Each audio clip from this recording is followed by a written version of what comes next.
How do you know what race you are? If someone were to deny that you were a certain race, how would you be able to prove it? Scientists have argued that race is a social construct and someone cannot be proven to be a race biologically. As a matter of fact, the races that we identify as today have altered many times over the past decades and once did not even exist. Our race plays such a huge part in our identities. We have to clarify it every time we do a job application or apply to school. But why does it matter so much when anyone can claim any race and cannot be scientifically proven wrong?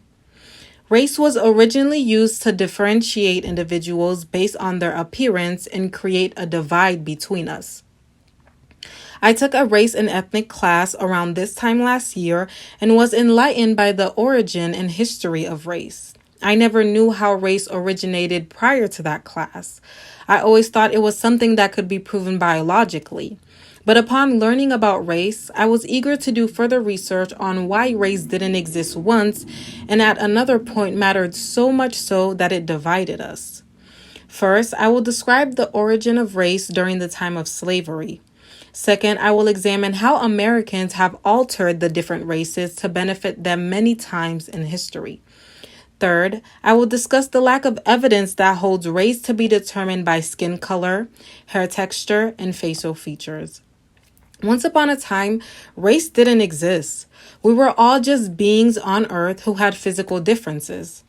However, Europeans, just like Americans, found themselves craving a term to distinguish one another in order to label some as superior and others as inferior.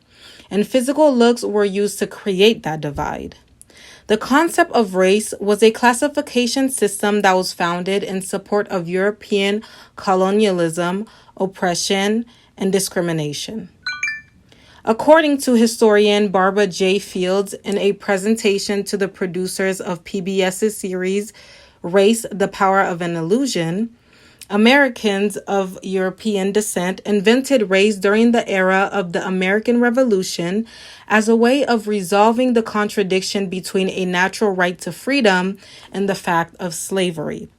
This form of identification was appealing to Americans in order to justify treating certain races with respect compared to others who were to be enslaved and oppressed. An article on Time by Andrew Curran titled Facing America's History of Racism Requires Facing the Origins of Race as a Concept stated that racial classification schemes provided the most powerful framework for understanding the divide between white and black. Some naturalists took this one step further, proposing that Africans actually formed a different species entirely. Predictably, this latter idea was adopted by some members of the pro-slavery lobby in the United States.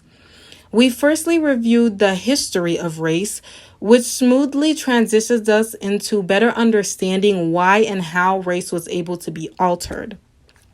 Not only was race socially constructed to create a divide between us, it was continuously subject to change whenever it was beneficial to those who were considered superior.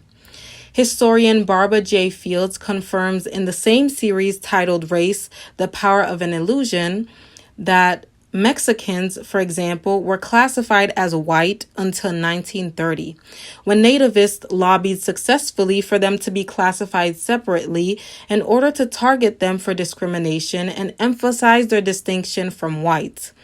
Therefore, nativists saw fit to change the race of Mexicans when it was beneficial for them to discriminate against them.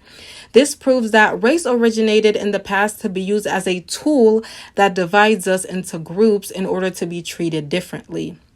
More importantly, they could easily change races to whatever they please in order to justify their actions.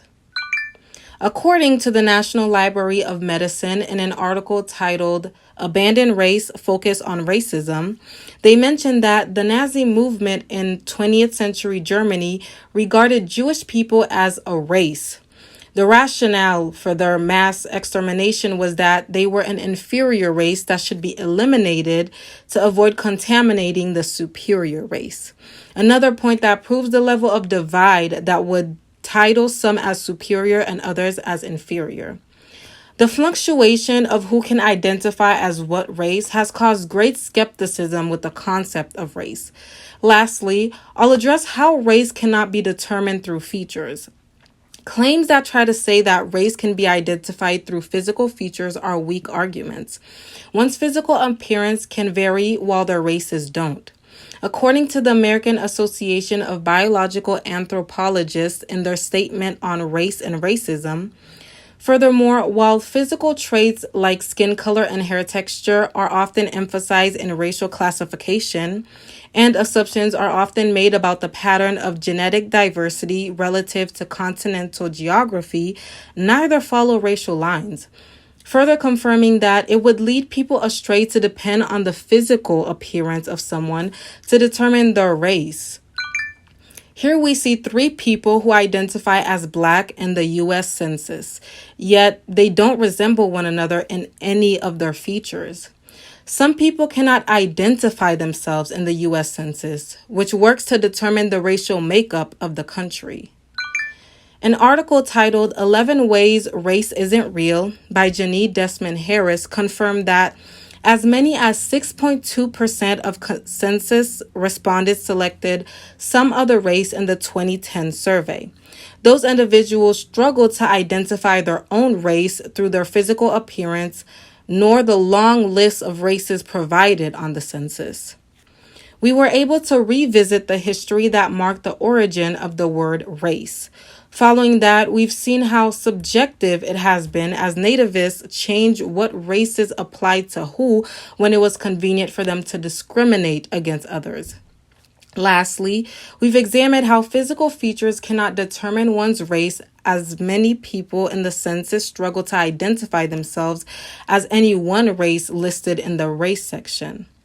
So why does something that didn't even exist at one point matter so much today?